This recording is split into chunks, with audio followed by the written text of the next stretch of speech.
hobby with imagination, fighting for imaginary nations.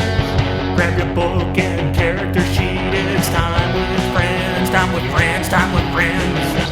Adventure and intrigue. Well, hello everyone. Welcome back to another episode of Tabletop Tango. I'm Carl with Eric. Hello. And we're doing our second installment of Savage Worlds Edges. I don't know how many. Going deep. We're going real deep. We're going so deep that we only got through a little bit of it. We might get the bends as we come out of this. Yeah. Wow. There's a lot that I'm amazed at how much there is to talk about when it comes to Edges, and how much material there really is to cover, and how much they play with each other, and there's just a whole lot there. So I guess I'm sorry, not sorry that there's going to be, I'm sure, more than this one, because we're not going to get through in 2, probably not get through in 3, but we'll see. So we left off on Feint and got done with Feint, and now we're going to keep moving, keep cruising, and hit right into what's the next one? First Strike? First Strike. And we talked about this a little bit before in relation to counterattack. This was kind of I think we like this one more than counterattack. I think we both sort of agreed. So First Strike, improved First Strike, basically. If somebody comes in your range, you get a free attack on them. A free attack is a specific thing in Savage Worlds. That means it's an attack not modified by wild attacks or frenzy or things like that. It's just a straight attack. But yeah, I like First Strike more than counterattack. It's just gonna come up more.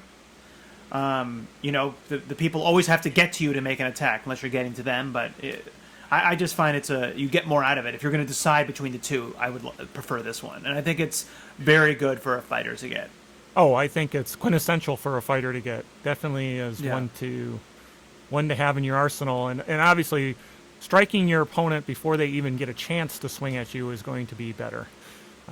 Yes, and also note that it's within your reach. So if you have a reach weapon, you're hitting them before they can get to you, and if you can shake them, I guess it doesn't matter too much with reach. It's not some other games, but still, there's some stuff you can do there. But this is a great combat edge if you're looking to get more attacks off. So I give this one probably an A. Oh, that's absolutely. A minus. Oh, I don't know, minus. A minus. A, man.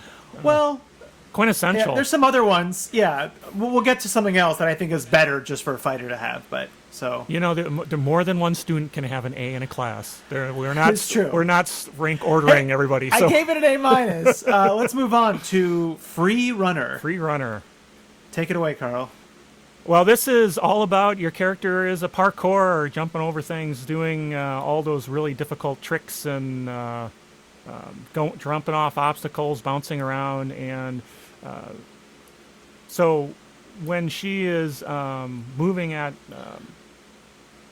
full pace on difficult ground, you can add a +2 to your athletics roll, and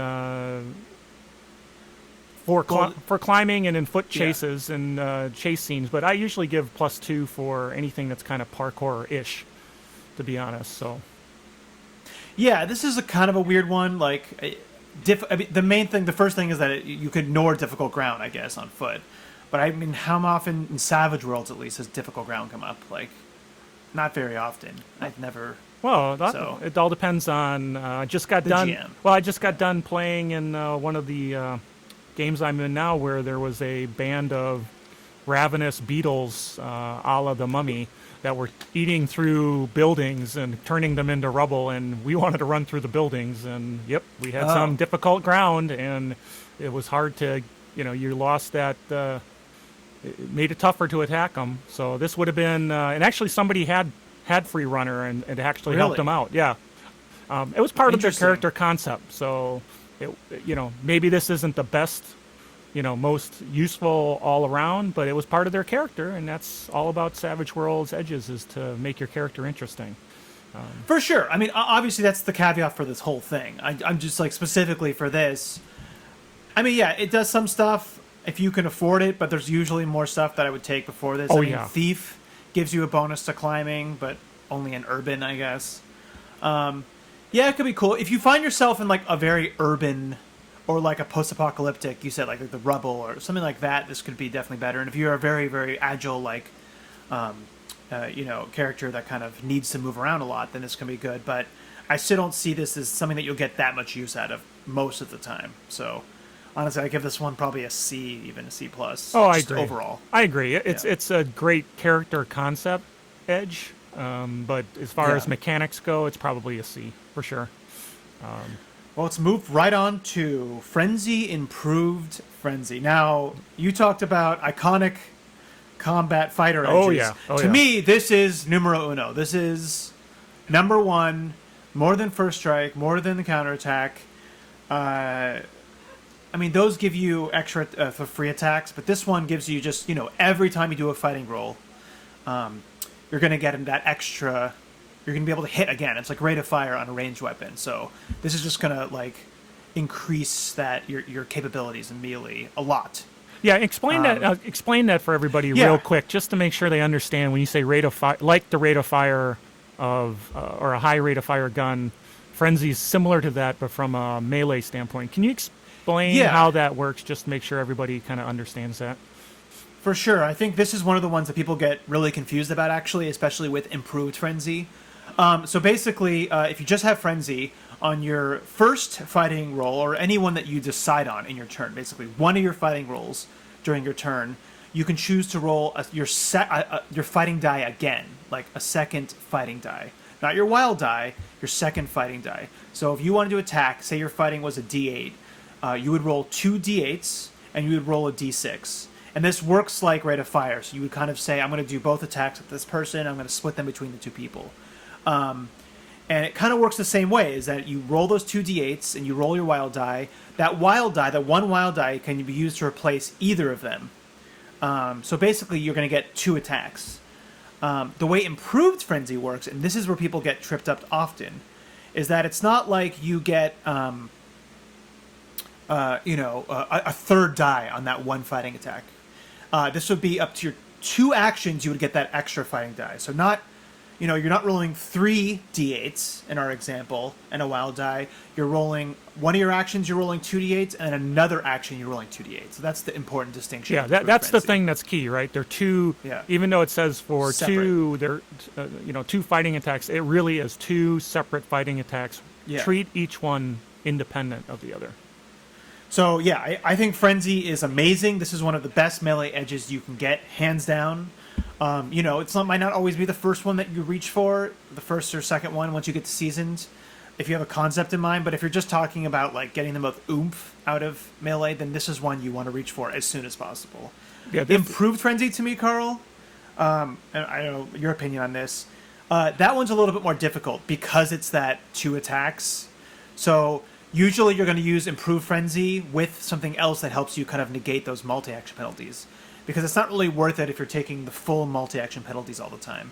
So, I mean, at the very least, combining it with gang up bonuses and other stuff, maybe wild die or stuff like that, but you probably want to have some other stuff going for you before you take that. So Frenzy's amazing. Improved Frenzy is still good, but you need more support for that. I don't know if you agree with that, Carl. Well, and Improved Frenzy comes along at the veteran level. So by then, you may have more capability where that extra fighting roll, a fighting attack, is not as powerful at that stage as you are already. So, but to your point, Frenzy is like the number one with a bullet, kind of must-have edge for your melee fighter kind of characters for sure. So what do you? I give Frenzy A plus. So you're giving that a C, right? No, A plus. Okay. And Improved Frenzy, I give like a B minus, just because you really kind of have to. Like I said, I would say before, you really have to build for that, like to kind of get rid of some of those whatever way you do it. There's a lot of ways to do it, but yeah. Yeah, definitely an A. Definitely an A. Cool. Quintessential, as I like Giant to say. Killer, Carl. What's that about? Well, this one you get to add additional damage die, D6 damage die, when attacking creatures that are larger, and the rules say 3 or more sizes larger. And then, within the bestiary section, it talks about sizes. And so a human, for example, would get a bonus against a creature of size 3 or greater, per the rules here. Okay. I haven't really used it much because I don't really play campaigns where there's a lot of large creatures. It probably would be useful if you know that you've got a lot of that happening, but it's only an extra d6 of damage. So I don't know what your thoughts on it. It's not something that gets me super excited, but it's veteran too, so you get, it's a long way to get there too. I completely agree with you. This is one that if your campaign is having like a Monster Hunter campaign or fantasy where there's a lot of big creatures, you know you've been fighting them for a while, then this becomes valid. But even with that, to your point, even with that, it's only a d6 damage, and there's so much stuff other stuff you could be taking, like all the stuff we've talked about. I mean, getting more attacks is better. You're going to do more damage that way. There's so many other things that you could do. I would say probably the only way where this would be good is if you are fighting bigger things and say you just don't, it's just like almost kind of like a very low magic or not, like it's just normal, like you're fighting big powerful creatures, but you just kind of only have normal swords and stuff, like a kind of dangerous game like that. So maybe that would be more helpful. But yeah, overall, Carl, I completely agree with you. This is one of the weakest combat edges, I believe, just because, you're already relying on 3+, and if, so I give this one almost a D, probably, actually. Yeah, it's not one of the most useful ones, so I'm gonna throw it down there in the D, C- kind of range myself. Sweet. Hard to kill and harder to kill. What do you think, Carl? I can explain it, then you can give your opinion if you want. Basically okay. You just ignore wound penalties when you're rolling to bleed out is hard to kill, and hard to kill is that when you're like dying, basically when you're rolling to die, you can still get out of it if on an even roll. So it's just basically if you're at the stage you're about to die, it makes it easier for you not to die. So what do you think, Carl? It's nice, I guess, but it's not something that gets me super excited as far as to spend an edge on. I don't think I've ever spent an edge on it, to be honest, and I also don't think I've ever run into where, maybe in a game where dying is around every quarter and the game master takes a lot of pleasure in killing off character after character. Maybe it would be useful then, but I don't know. It doesn't seem really all that useful to me, to be honest. So I gotta completely agree with you again. Like hard to kill, better than harder to kill. But yeah, there's so many. I mean, the point of if you're kind of want to do defenses, you want to make sure you don't get to the point where you're rolling out, right? Where you're rolling to bleeding out. So there's so many edges that help you not get to that point. So those are the ones you should get to. We've talked about them. I mean, block, dodge, brawny. There's a lot more we have yet to talk about. I mean, there's just so much to do. So yeah, these are, I think, also kind of bad edges. Hard to kill, better. I'll give hard to kill maybe a C- if you're building just a straight tank, if that's what you're building towards. And harder to kill, I think, is like a D-. So I totally agree. I agree. So let's talk about fighter. Improvisational fighter. See, you couldn't even say it the first time. Okay. Why you were messing me up? I got in your head, man. I got into your head. So this is where if you've got this edge, you ignore the -2 penalty from wielding, those kind of improvised weapons. I don't know. I always forget to apply the improvised weapon penalty when people are using it, to be quite honest. When I'm game mastering, it's like, oh, I grab that and I hit someone. Okay, go ahead. Let's make it happen. But if you're in a... But saying that they do, I mean, it is a rule. Saying that they do, Oh, and I think it'd be real useful in kind of when you start talking about like Indiana Jones or some kind of pulpy game where, you're pulling out a bottle or you're grabbing a chair leg and you're whacking someone in the bar. That might be it might be pretty useful edge because getting rid of -2 penalty is not anything to sneeze at. When you're fighting. I mean, I feel like these in all the games, right? There's always kind of an improvisational thing like you can take. I always find them kind of weird. They're really fun for concepts. I mean, it's not as... here's where I find it most useful. If things like you could just go anywhere and you could be a martial artist, and I don't have any weapons, and then you always have a weapon around you, right? Because you don't take that -2. That's an advantage of it. The second advantage is that technically, when somebody's using, like, if you have a rifle and somebody comes to melee with you and you want to hit them with it, that's an improvised weapon. So that would kind of give you more flexibility with that. You could just put a bayonet on it, but if you didn't do that, like, that can give you some more options as far as if you're a ranged character and want to still use your gun as to beat somebody with, right? So that's where it's good. But yeah, it's to me, these are always kind of weird edges, so I still will give, unless you're really, really building like a grappler or the kind of concept of a martial artist, or like I said, then I still give it like a C. Probably, yeah, or like because, I said, the setting really lends itself to that sort of thing. Yeah. Then yeah, I guess I'd give it a C as well. But like, yeah, just rating it mechanically compared to everything else, it's it's not you probably usually you have a weapon, right? So. I don't know, if you're getting captured a lot, then this could be good, I guess. It could be a thing you do. Sure. But yeah, so not much there to it, but yeah. So how about Iron Jaw? Let's jump to Iron Jaw. Iron Jar. +2 to soak rolls and vigor rolls to avoid knockout blows. This is better than Hard to Kill. This is better than Hard to Kill, in my opinion. I would take this over Hard to Kill. This is a better version than Hard to Kill. Take this before it, because, that usually you have some bennies if you're trying to soak. That +2 is going to just help you out, right? That can be the difference between 1 wound and one extra soaking, 1 extra wound. So all right, so then let's talk about Killer Instinct. So your hero hates to lose, and he gets a free roll on any opposed test he initiates. Remember, he initiates it, but this is like a free Benny. Obviously, probably not as good as having a bunch of bonuses, but a free Benny, basically a free Benny is not a bad thing to have. When you do your reroll. What are your thoughts? Yeah, this is an amazing edge, especially if you're kind of building around doing tests a lot. There's a bunch of these edges in the dock that give you rerolls, and if it's if that edge is about something that you're doing a lot, then that's absolutely essential.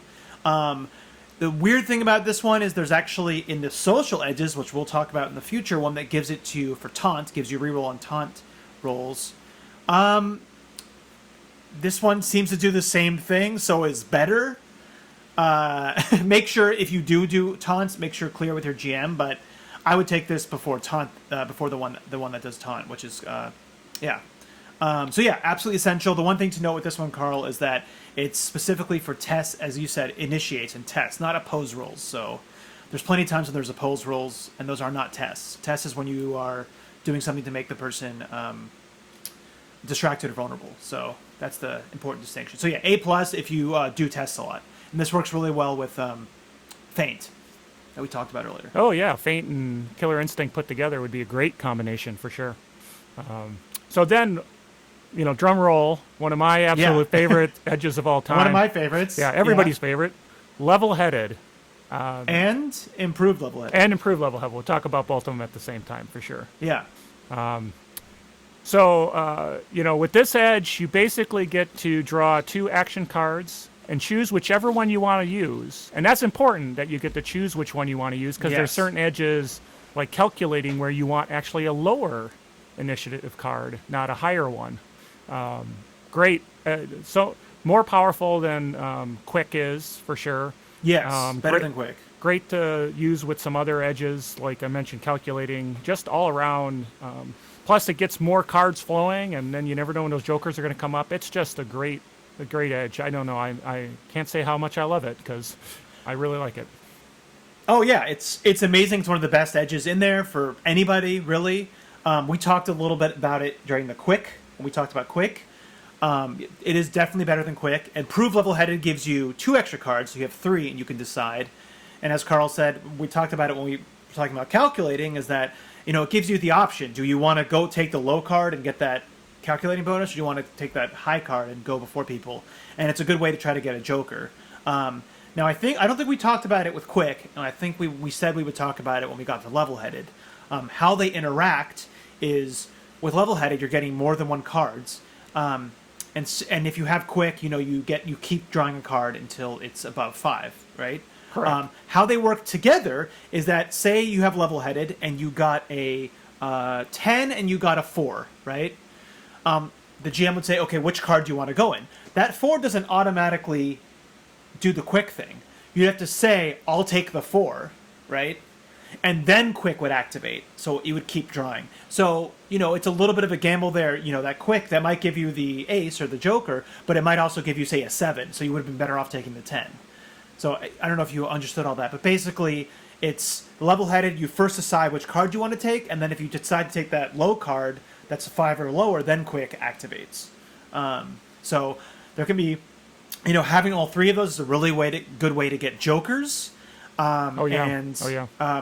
That's something that some of the other edges, one of the edges that we talked about in the powers section, Power Surge, doing kind of those with Power Surge, that makes Power Surge actually more viable. I think we gave it kind of a low score. But if you kind of have yourself, drawing all these cards constantly, that's a really good way to get a joker. And that's also further on in this document. We'll talk about another one.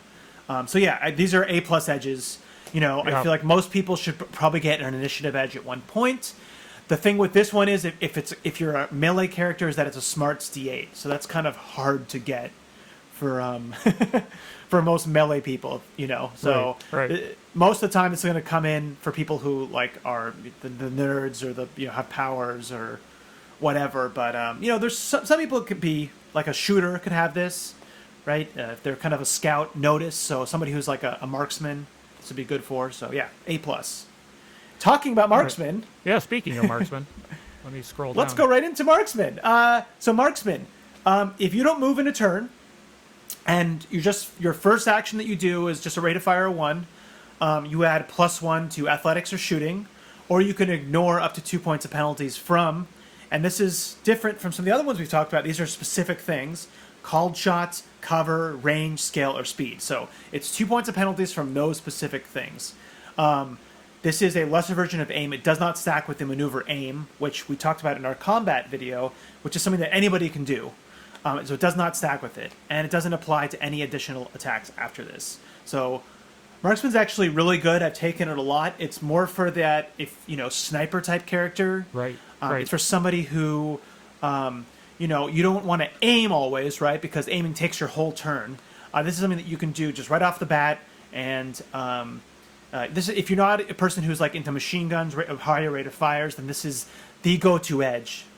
For if you're a ranged character and you more want to go with the one accurate shot versus the big rate of fire guns, this is one that you seriously want to look at. We have a character in one of the games I'm playing he fancies himself to be a sniper, but does not have this edge, and so very often spends one turn aiming so that the next turn can finally fire, and that's madness. And they're always at a longer range because they want to set up, way outside, and so they become combat ineffective because they lose a turn every other turn for them to do their aiming.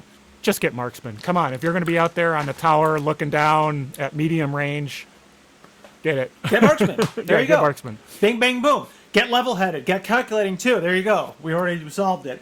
I give marksman. I love this edge for that single shot. I give it an A.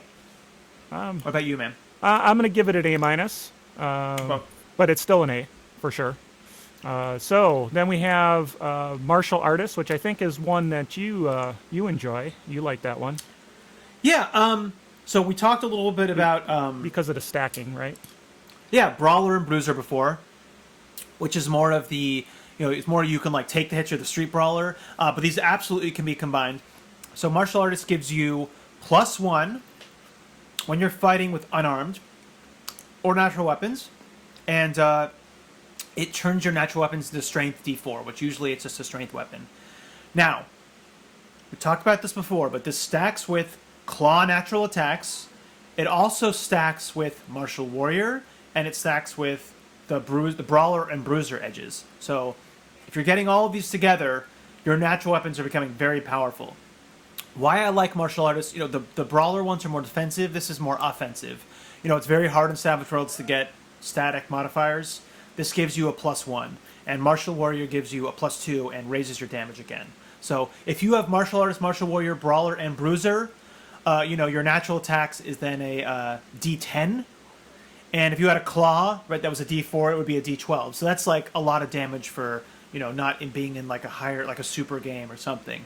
And even in a super game, you can use this to great effect. So these are absolutely essential if you want to do natural attacks, and if you're doing anything with like aliens or whatever, you have claws somehow. If you have claws, or you have powers like shapeshift, and you can get animal attacks, this is also really good. So I love this edge. It's an extremely good fighting edge. If you're not going with weapons, this is a really good way to get more toughness, and also to get that +1/+2 to hit.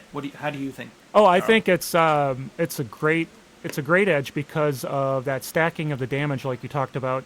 You can have just with your fists, claws, a capability that's even more powerful than somebody who's carrying a heavy duty melee weapon.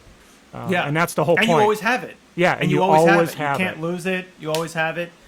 So this is obviously it's more specific. This is not as general as some of the other combat edges we've talked about, like Frenzy, but and you're always considered armed too, so you never have to worry about that unarmed penalty. So it's pretty good. It's nice. I'll definitely give it an A. So, but yeah, again, I just want to stress that this does not stack with damage from fangs or horns, but you do get that +1.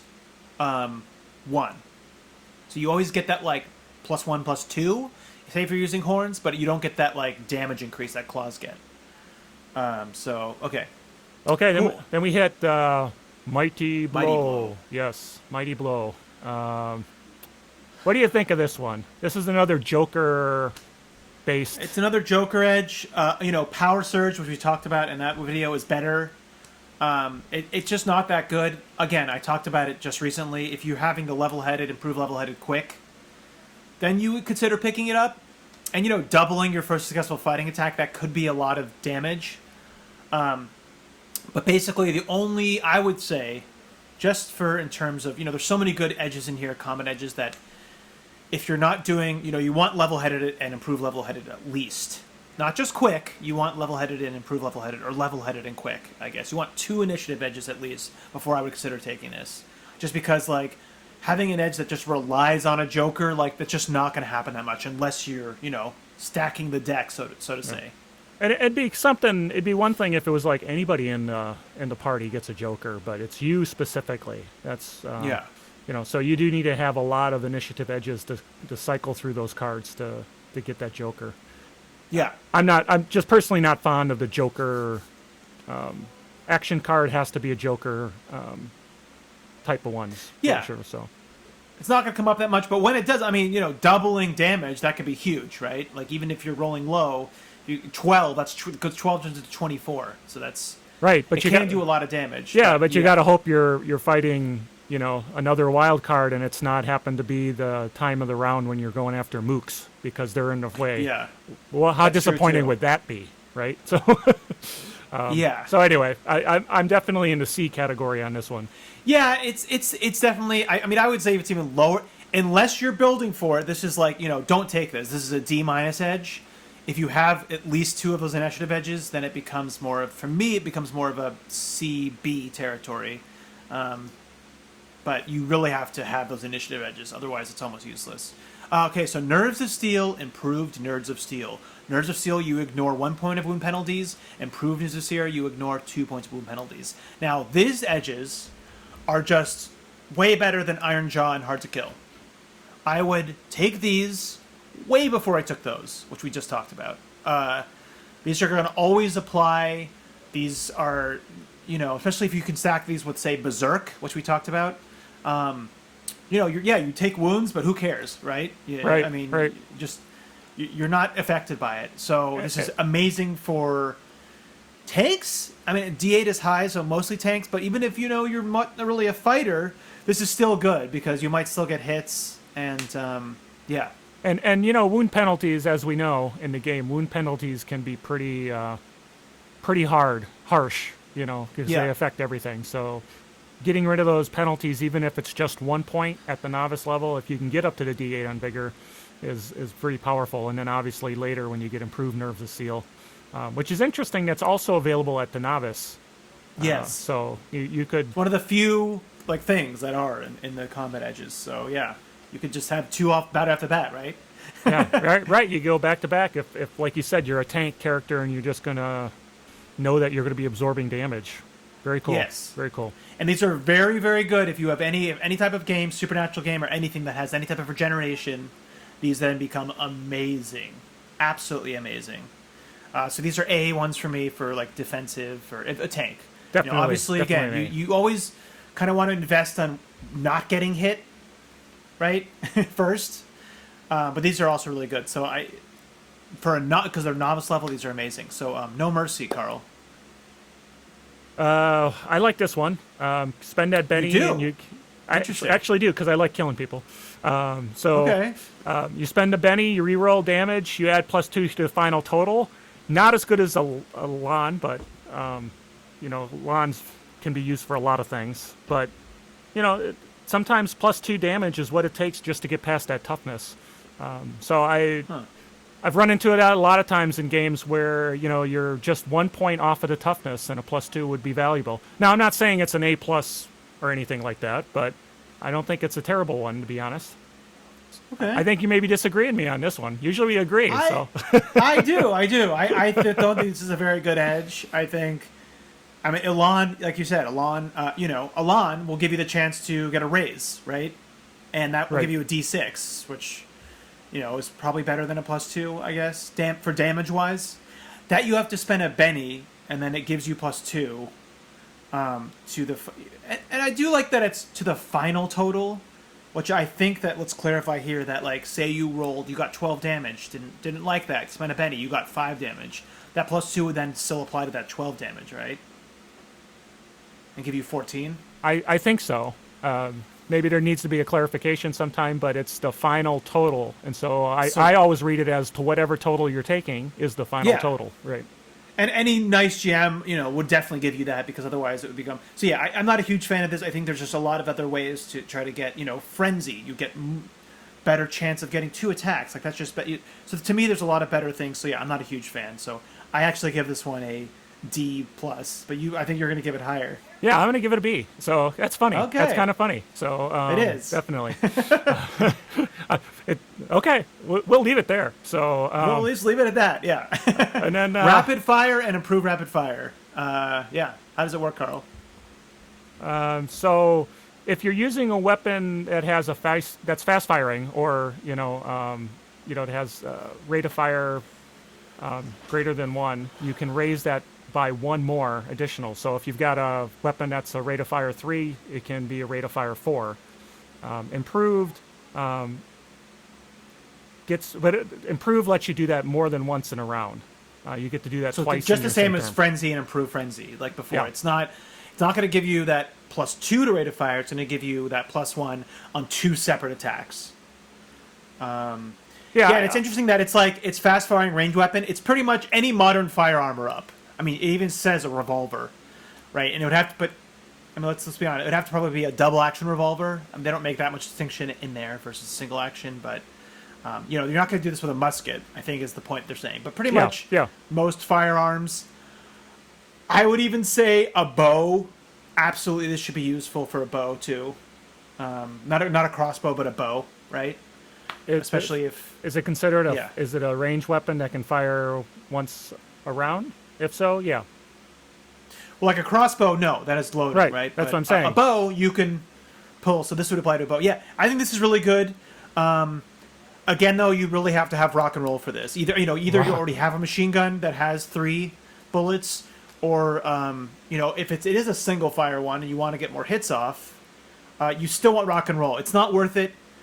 Rock and roll is first. You got to take rock and roll which we'll get first. to. Yeah. We haven't gotten to it yet, but we'll talk about it in a second. But basically, before you even consider this one, you want rock and roll. We'll just leave it there. Yep. But yeah, good. It's the frenzy version for ranged weapons, right? So it works. We've talked about how rate of fire works, but it's the frenzy version. So if you're a ranged guy that's not a sniper, you probably eventually want this. Yeah, if you carry a lot of ammo around, like my shooty characters usually do, I like this because, man, you can just start throwing a lot of lead down downrange, and the more rolls you have, just like Frenzy, the more chance you've got Better that you're you going to are. hit. Yep. The more chances, is the a- better. Yep. I give it a B plus. A yeah, I give it an A. I give it an A. Yeah, I This think is an A for ranged for the other style. Yeah, for me, it's an A. It's an A for that character type. Well, actually, be good for anybody, but again, rock and roll first, and we'll get to that. Yeah, and again, I could see, I could even see a person who has a bow. I could see them taking both marksman and rapid fire, just kind of like maybe once you want to do that sniper shot, once you want to do 2 shots. So you could even combine the two. Funny, what's the next edge we're talking about? Rock and roll. Rock and roll. So rock and roll is for avoiding the recoil penalty. That's for any rate of fire weapon 2 or greater. And what a recoil, we talked about this in the combat, but I'll just quickly go over it again, is that whenever you fire rate of fire 2 or greater, you take a -2 to all of those shots. This makes you ignore that. Only if you don't move in the turn, though. People That's something very forget that. important. It's important, People and do people forget forget that. it all the time. Yep. So, even that machine gun character is never going to be that, like, fast, mobile gunman that maybe somebody with a pistol or somebody with marksman will have. But, if your plan is, I want a rate of fire weapon, I want a submachine gun, I want a machine gun, I want, this is almost the first grab. This is the first thing you get when you're seasoned. And I have in one of the games, I have a shooter character, and you set yourself up behind some cover, some partial cover, and you just keep firing away from that position. You're not moving, and you're getting rid of that penalty and throwing a lot of lead downfield. So good stuff. Good stuff. And one quick thing to note is that with kind of most machine guns will have like a what's it called, a stand. What, Carl? Do you know what I'm talking about? Like a bipod. Yeah, like a or bipod tripod. that you can actually set up as an action that'll do the same thing, but that's a wasted action. So this still does give you some more flexibility, mobility when it comes to that. And like I said, for something like a submachine gun, right? Right. Which a lot of those you could hold with 2 of them for ammo, so purposes. So yeah. Anyways, move on to Steady Hands. Steady Hands does a very similar thing to Rock and Roll, where it allows it to ignore penalties, and this penalty is the unstable platform penalty. This one's not going to be as good unless you've got you've got that there's horseback, or you're on a Yes. ship that's going back and forth, or you got a lot of car chases or something that's happening. So yeah, the car chases one not as good, but yeah, if you're playing in a Western game, this is essential, absolutely essential. If you're in a Western game. And if you're playing, like, if you have, like, say, like a jetpack or something, this is absolutely essential. a jetpack. All right. Well, if you're in, like, a more science fiction or steampunk game, whatever. But yeah, for a Western game, essential. The one other thing that it does that I think gets overlooked a lot, Carl, and I think it's the only thing in the game that does this, is that it actually reduces the run penalty from -2 to -1. Which is very important, because run penalties are a free action, But besides calculating can do this for you. But even things that let you ignore multi-action penalties, right? Say like speed. Now, within the speed power, you can actually, if you get a raise, you can ignore run penalties. But just for whatever reason, if you're able to ignore multi-action penalties, you still will not be able to ignore a running penalty, because it's not an action. It's a free action. So this is one of the only things in the game that does that. So yeah, this is a really, just like with Rock and Roll, if you like guns and you're on a horseback, or like you said, on a ship of some sort, or if you're in like a Mad Max game, right, where you're shooting from a car a lot, right, then this is essential and should be gotten as soon as possible. And because it's a novice edge, you could get this from the start. So this is a weird one, because I give it an A if those kind of things that are met, right? Otherwise, it's, in a general game where you're not really on vehicles that much, I would say this is more of a C. You're not going to be in chases that much in kind of a normal game. So what you're saying, for Deadlands, essential. Yeah. Some other games maybe less so. So yeah, it's a good edge. It's an A in some, C in others. So I guess that gives it a solid B average.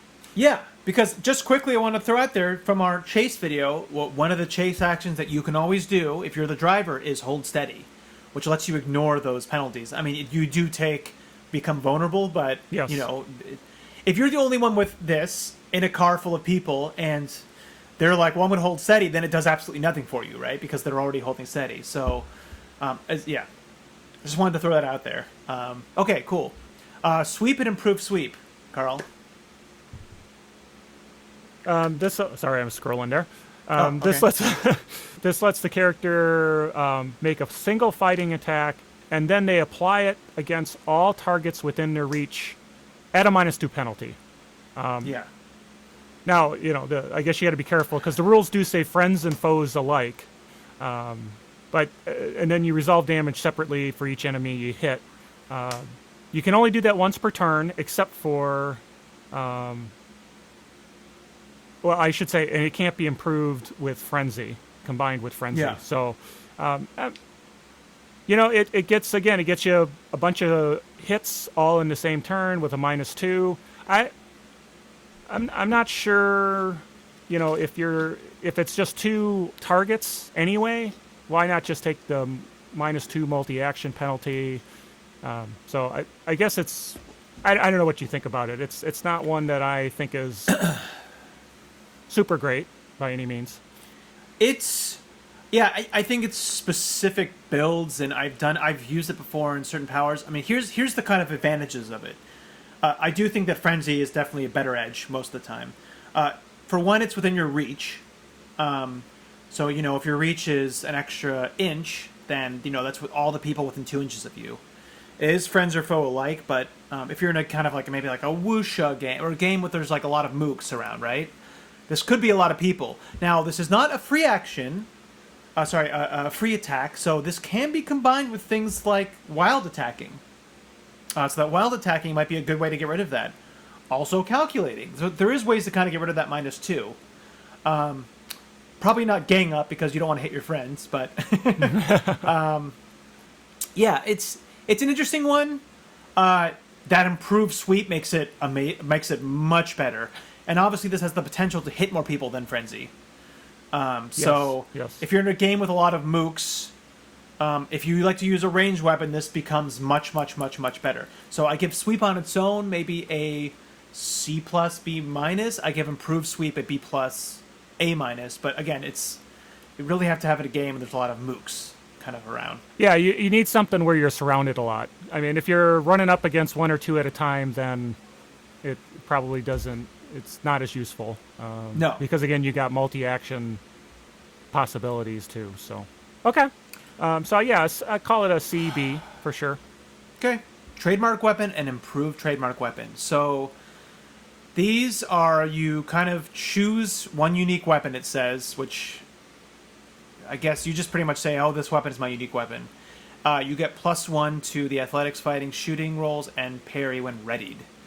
If it's a ranged weapon. Even if it's a ranged weapon. You can take it multiple times. Yeah, this one's interesting. This one's very kind of GM dependent, I think. Yeah, I normally have a tough one with this one because normally I expect somebody to pick a trademark weapon that truly is a trademark weapon. If they're just got a 9mm Glock and they go, well, this is my trademark weapon. What's special about it? It's got to be something special that when it comes time to replace it, it takes. So. Yeah, I mean, it really. It's that it's so specific. Is that it's what happens if you lose this weapon? Yeah, it doesn't kick in for a few days. Like that sucks, right? If you're in a game where, because it's a novice one, that if you are getting new weapons, if it's a fantasy game where there's magic stuff and you're getting new ones all the time, or if it's a game where you don't start off with like that good of, not that much money and you have a kind of cheaper weapon and you can get better ones, this is much more difficult. But if you're in a game that's more like spacing out again, kind of like an Indiana Jones style, right? Yeah, where he's got his more whip. Pulpy, sorry. Where the a whip pulpy is. game. Yeah, just a game where like those basic weapons from SWADE are the best that it can get. Then yeah, this can be really good. You have that battle axe. A +1 is hard to come by, and a +1 parry, so that is powerful. So it's a weird one. I think you have to be okay with losing access to it, but it can be a good way to get that bonus. So I know it's This one's a available. weird one to me. I know it's available at novice, but it's not something that I would take at novice for the precise reason you mentioned. That as you move through the game, that's when you're going to run into a bigger, badder weapon or a magic item or whatever it is. Something new, unique, and that would be the time that I would take that. If it was something interesting that I wanted to tie to. But then, I'm a jerk GM, and I expect the weapon to be actually unique in some shape or form, and not just something generic. But yeah, like as I said, if you're in a game where there's kind of basic weapons, and that's the good you can always hope for, then this is a good way to get a +1 and +2, +2 to fighting and parry. And shooting. I mean, having a +1 parry on a gun can be really good too. So, very dependent, but it is good. If you get it, if you keep with your weapon, then this is actually a very good one. So I'll just give it. I almost give this one like a B, just because B-, because I don't really know where it lays. Yeah, I think a B is good. Yeah, B is good. Let's finish this off with 2-fisted and 2-gun. We're just gonna throw them all together. This is the other side of ambidextrous. We talked about it before when we talked about ambidextrous. Yeah. This one gets me a little confused. These have gotten me confused in the past. Interesting. Okay. Well, because you have to you got to keep in mind that it's like if the character makes a fighting attack with one action and then another from a different hand, you don't get the multi-action penalty, but you still get the offhand penalty. Yes. So you have to keep those things in mind. And so, that's what ambidextrous comes in mind. So it's easy to get a little confused with this one. So I guess they split it up in this one between there's ambidextrous and there's 2-fisted and 2-gun. So we talked a little bit about this a little bit with ambidextrous. If you want to go with a double-handed build, either 2 melee weapons, 2 ranged weapons, or even a melee and a ranged weapon, obviously these are the ones that you want to take. These become essential. Now, 2-fisted or 2-gun are better than ambidextrous. These are the better ones. These are the ones that if you can only take one of them before the other one, these are the ones that you want to take. Because getting rid of the multi-action penalty would apply to both fighting rules, where the offhand would apply to only one, right? So Correct. Getting rid of that multi-action is just better. So always take this before ambidextrous. Always. There's absolutely no reason to ever take ambidextrous before one of these. I guess the only reason I could think is that if you want to start with a melee and a ranged weapon, but can't take or your two edges right away, or your agility is not D8, right? I mean, yeah, but if I believe, let's quickly cut to ambidextrous. Does that require ambidextrous agility is D8? also a D8. That's right. Yeah. Oh, so okay, all right. If I don't have it in front of me, I don't remember. So okay. Yeah, and real quick, just if you want to go with the one ranged weapon, like a pistol and a sword, right? That's a cool concept. You have to have all three of those to make it work. You actually have to have both 2-fisted and 2-gun to ignore the multi-action penalty with both of them. Yeah, you have to have all of them. So, yeah, it actually is. It's a lot of feet investment, but it's a good way to get rid of multi-action penalties. I mean, what's nice is they're all novice. So if you've got a concept that requires them, you don't have to, wait a long time to be able to get that build with all these 3 edges in your stable. And here's another advantage is that while say just comparing this to Frenzy is 1 edge, right? Gets you 2 fighting rolls.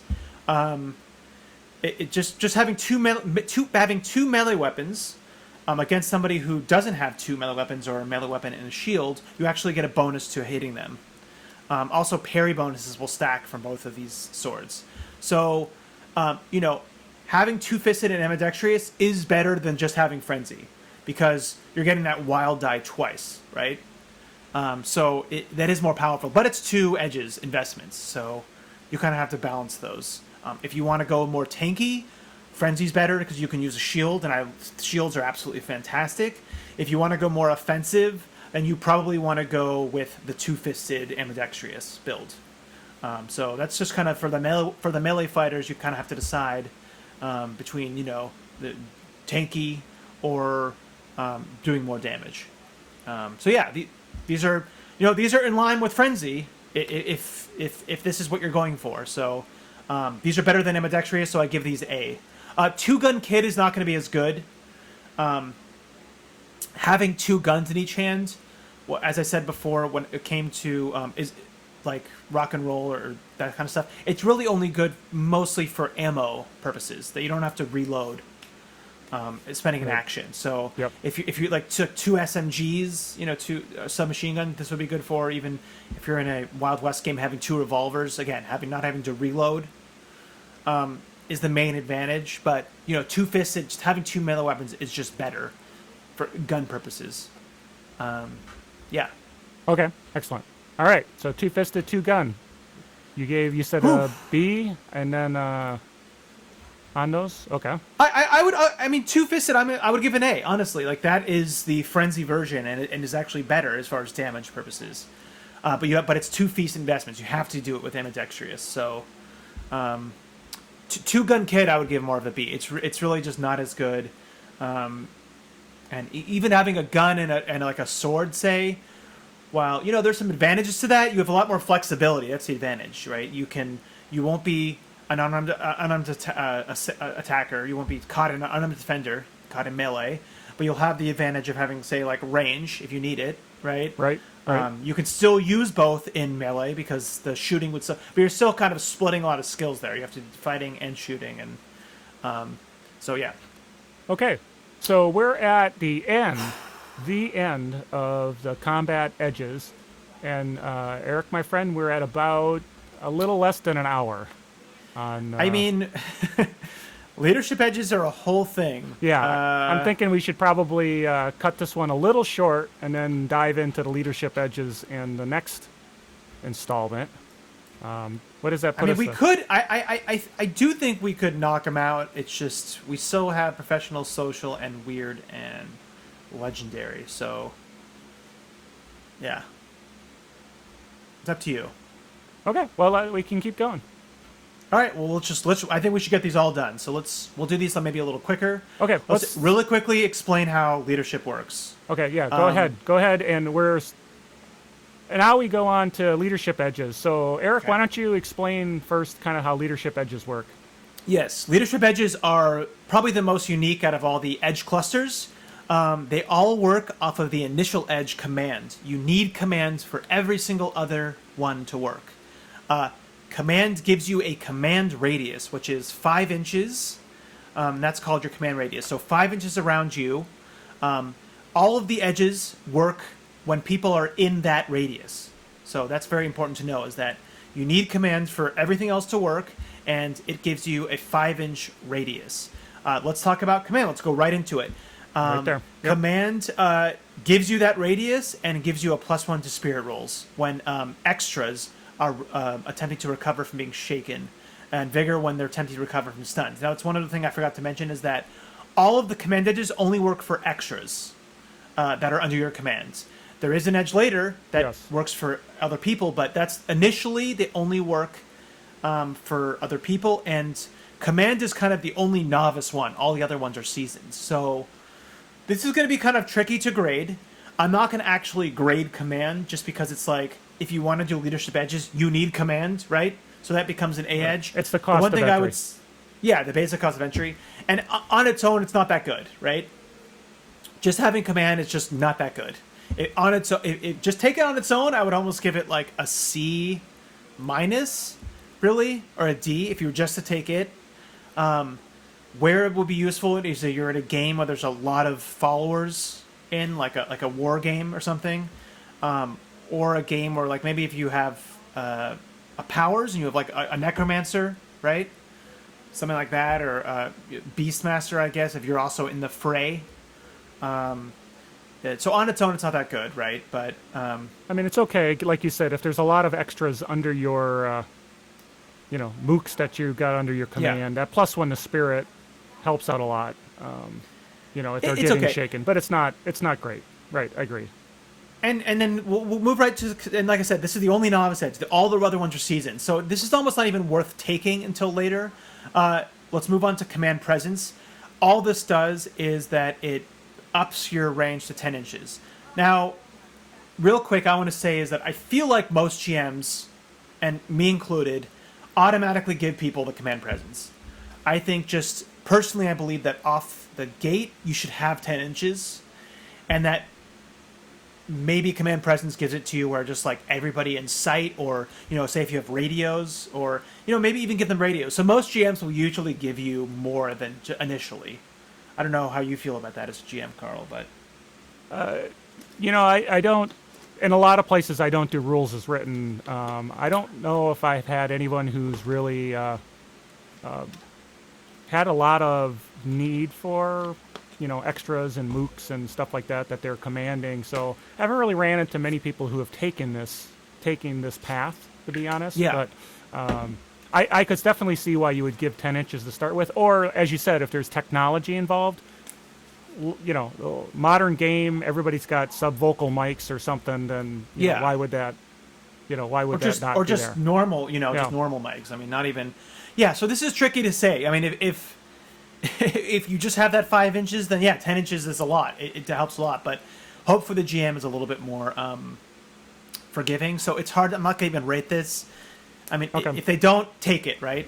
So look, okay, let's move into the meat of things. Fervor, now. veteran, okay. fervor. +1 to fighting rolls in your radius.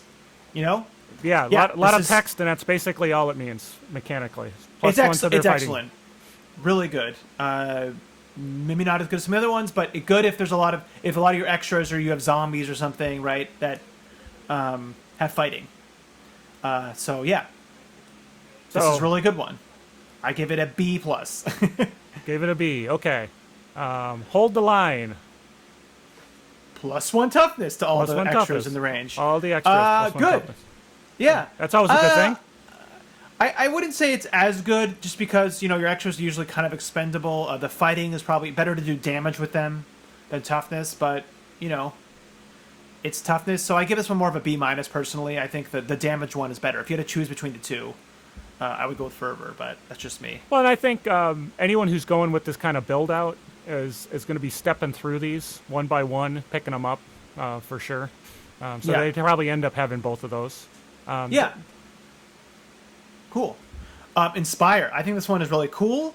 This one gives you more of an active thing to do as far as leadership stuff goes. Basically, once per turn, you roll your battle skill, and then you pick any trait roll that you want. Any trait roll at all. You could say fighting. You could say shooting. You could say notice, right? And then that you roll that battle, and you treat it as a support roll, and it gives the bonus to every single allied extras in command range. Right. So say if, you know, you could give this to, if it was, you roll the support, you give +2 to all shooting. It says spirit rolls to recover from shaken, whatever it is.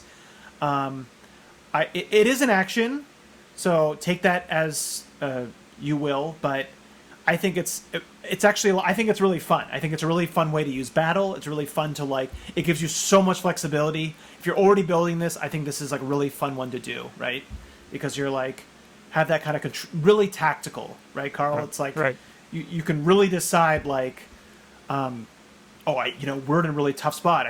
Everybody needs it for shaken or toughness, or I don't know toughness, but yeah. Well, and the one thing about it is it does use the battle skill. So Yeah. it's one of the few things where battle skill really, you know, other than mass battles and things like that. And lore skill, knowledge skills, yeah. Yeah, comes in handy. So if somebody's going to go down this route, they definitely have another skill that they're going to have to support adding to over time, and make sure that, you know, get inspired at season, and you have, you know, nothing in your battle skill, that doesn't help you much. So Yeah. you got to really think through this as a build out and adding points to that as you go along, in addition to getting this edge. For sure. You really need that investment. But I just think this one is fun because it's so active, because you just have so much control and it's so flexible. So yeah, I really do give this one. I love this one. I just personally love this one, so I'll give it A just because I think it's really cool. What it It's does. definitely it's flexible, and that flexibility is powerful. If Yeah. you've got the right skill and you got enough points in it, definitely an A for sure. Here's the big kahuna now, Carl. Here's the big kahuna. Natural Natural leader. This is what turns command into an excellent build path.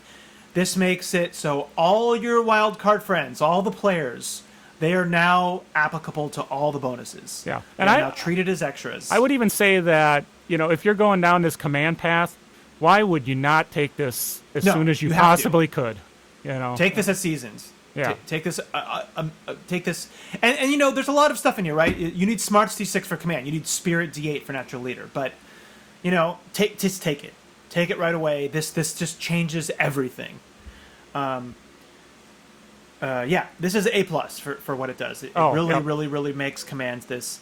So let's just move on, because that's all it does. Yep. Tactician. I love Tactician more than Inspire. I think this is better than Inspire. It's really but it's also battle. You need a battle D6 to get it. Basically, what it does is that, similar to Level-Headed, you're dealt an extra action card for initiative. And now remember, this applies for it does specifically say combat or chase, but I don't know. It's up to the GM if it would apply to, say, something like dramatic tasks. But basically, you're given an extra card, and then you decide who that card goes to. Not you, though, but other people. I think this is such a fun if you're really going for that, I like that tactical gameplay. I like giving support to other people. This is amazing. I mean, really being like, hey, I see, Throat Slasher over there is close to, could slash somebody's throat. He's in position to do some throat slashing. Give them that queen. Give them that king. Right. It's level-headed for your friends. Yes. And you just have that extra control over who gets to. So it kind of really plays into that tactical gameplay. So I give this one an A. How do you feel? Do you like it? I totally like it, and I would definitely give it an A as well. Nice. And then Master Tactician just gives you 2 cards to distribute. So yeah, take it. If you're doing Tactician, take this one too. And let's just say you're combining Level-Headed, Improved Level-Headed, Command, Natural Leader, Tactician, Master Tactician. And quick, you are going. You're going to be getting so many jokers. The GM's going to hate you.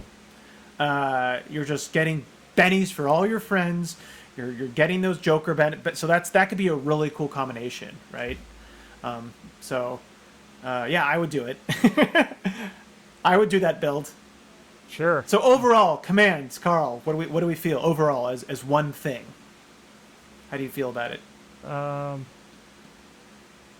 I think as a whole, there's a lot of interesting stuff you can do. It definitely, it's a thing. If you're going to go that direction, it's your thing. Yeah. And you have to make sure you've got a few of these edges, and being able to apply some of these to the wild cards can really swing the battle and make you the kind of the pat you on the back sort of helping out.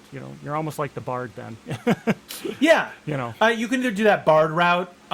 You could do this with the bard route and have maybe a little bit of magic. Have a little, like, you do a lot of tests, or you could even be like a fighter and you're in the thick of it, right?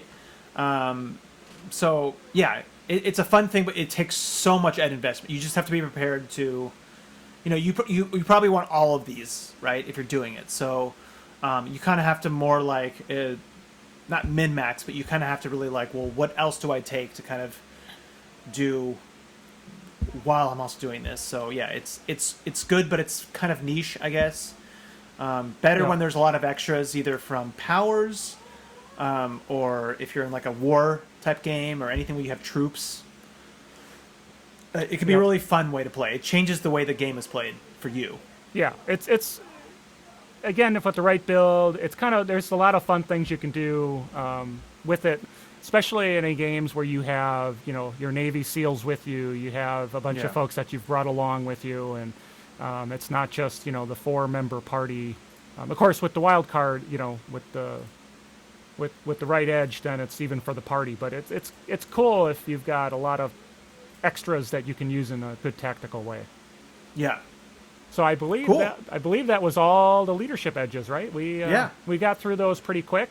Yep. I had a couple of technical difficulties with the display, so I'll apologize to everybody now if they notice it.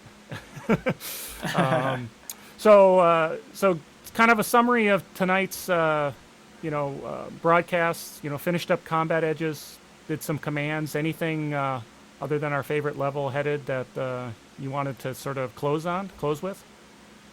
I mean, next is power edges, but we did cover that in our powers video, so check that out if you want to know about those. No, I mean, it's there's combat edges like have the most there and are just so varied.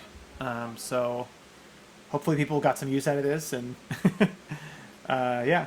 But again, like always, our opinions are more just if you kind of want to get that juice out. But if there's a concept that you're going for that has them, all of them are good. Like, I mean, unless some of the, I guess some of them we do give pretty low. Maybe avoid those. But most of the time, if you're building for a concept, that's the most important thing, right? So take what we say those as a grain of salt when we give these. Yeah, because we talked a lot about mechanical advantages. What's mechanically better, but that obviously if you're got a build and it's important to your build, then the fact that it's maybe not as good as another edge. This is Savage Worlds. This is not a min-maxing kind of game. So yeah. So awesome. All right, sir. Cool. Once again, another nice job. I got a lot of editing to do on this one, and we'll see if we can get it going. So this was Carl again with Tabletop Tango with Eric, as always. All right. Take it easy. Be safe out there. Yep. Have a good night. Good day. Fighting monsters out of our league. We'll roll the dice and pray they're nice. A +2 and I might succeed. Whether Cthulhu or D&D, or what's on drive-through RPG, I'll roll the dice and pray they're nice. A critical I could really need.